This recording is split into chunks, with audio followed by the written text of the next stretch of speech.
এটা মূলত আপনার ভিয়েতনাম থেকে না ফিলিপিন্স ওইদিকে হলো এই ছচ্ছেলের এটা ছিল।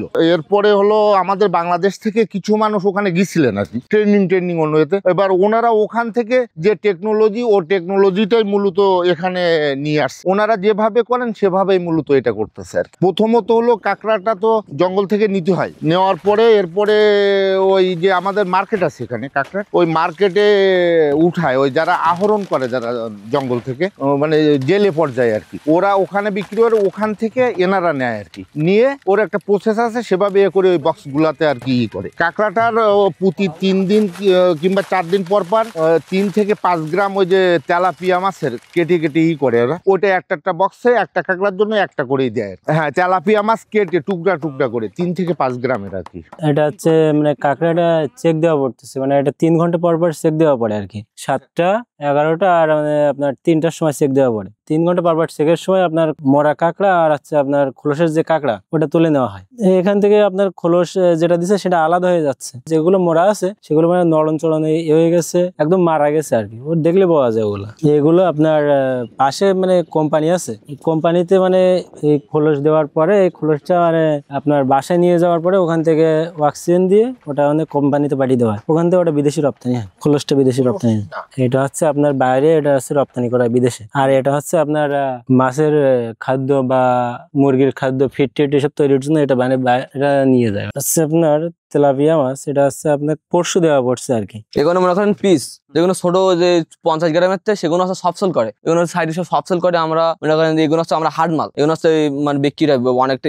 এই মালটা আসছে আমরা 800 টাকা কেজি, বুঝলেন? এই মালটা যখন আমরা 800 টাকা কেনা, তখন যে রেট কমে যায় তখন দেখা যায় 100 টাকা, 200 টাকা পার কেজি লস। এই মালটা আমরা পয়েন্টে মানে সারিয়ে রাখি, যখন 800 টাকা কেজি হয় তখন আবার তুলে বিক্রি করি। দেখা যাচ্ছে আমার এই চাষটা হয় মূলত আমার বুড়িগোয়ালিনী ইউনিয়নের সব জায়গায় চাষ হয়, তবে আমাদের এই বুড়িগোয়ালিনী গ্রামটায় বেশি হয়। এবং ভামিয়া, তারপর আপনার নীলডুমু, তারপর হচ্ছে যে আপনার ওই যে দাঁতনাখালি, হ্যাঁ, তারপরে এইদিকে আছে আপনার ওই যে পোড়াকাটলা, আড়পাঙ্গারশিয়া, এই এলাকাগুলোই মূলত সব সেল বেশি হয়। আর হাট সেলটা, হপ সেলটা যেমন আপনার এই কাঁকড়া সংগ্রহ করায় ছোট ছোট জঙ্গল থেকে অনেক মানুষ নৌকায় যেয়ে ছোট ছোট কাঁকড়াগুলো সংগ্রহ করে। এই ছোট কাঁকড়াগুলো এগুলো আমাদের হাট সেল শক্ত হিসেবে বিক্রি হয় না, এগুলো বাজারে দাম কম বিধায় এইগুলো আমাদের এলাকায় চাষিরা এটা প্লাস্টিকের কালো কালো খাঁচায় ঢুকাইয়ে এগুলো তেলাপিয়া মাছ দেয় 2-3 দিন পর দিয়ে। এইগুলো 20 থেকে 25-এর ভিতরে এটা খোলস চেঞ্জ করে। হ্যাঁ, খোলস চেঞ্জ করার পরে একটা নরম, যেই সাথে সাথে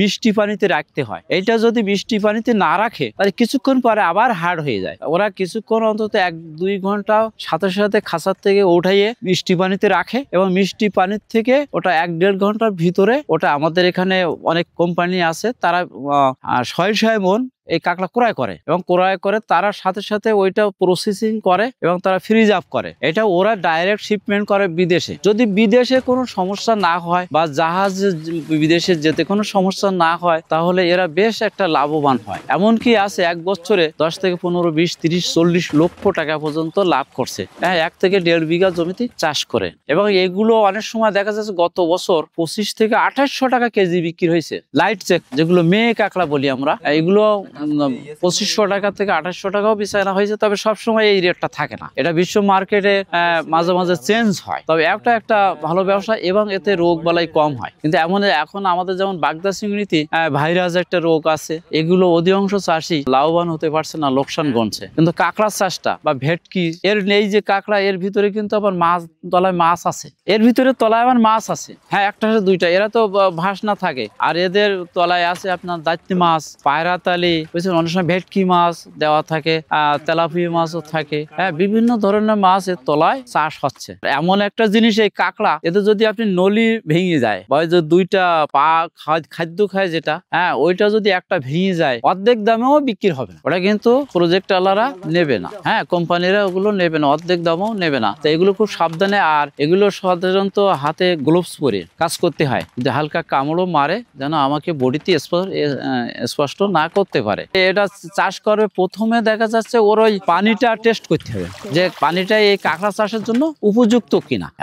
লবণ এগুলো আমাদের এমনি লবণাক্ত এলাকা, তত ওই যে মাঝে মাঝে আপ ডাউন করে পিএইচ এগুলো আপ ডাউন করে, এটা তো মেবি দেখতে হবে যে না ওদের সহনযোগ্য আছে কিনা। যদি না থাকে তখন আমাদের বিভিন্ন মেডিসিন আছে বা কীটনাশক আছে বা রাসায়নিক সার আছে, এগুলো আমাদের প্রয়োগ করে নিতে হয়। জমিটাকে আগে সুন্দর করে তৈরি করে নিতে হবে।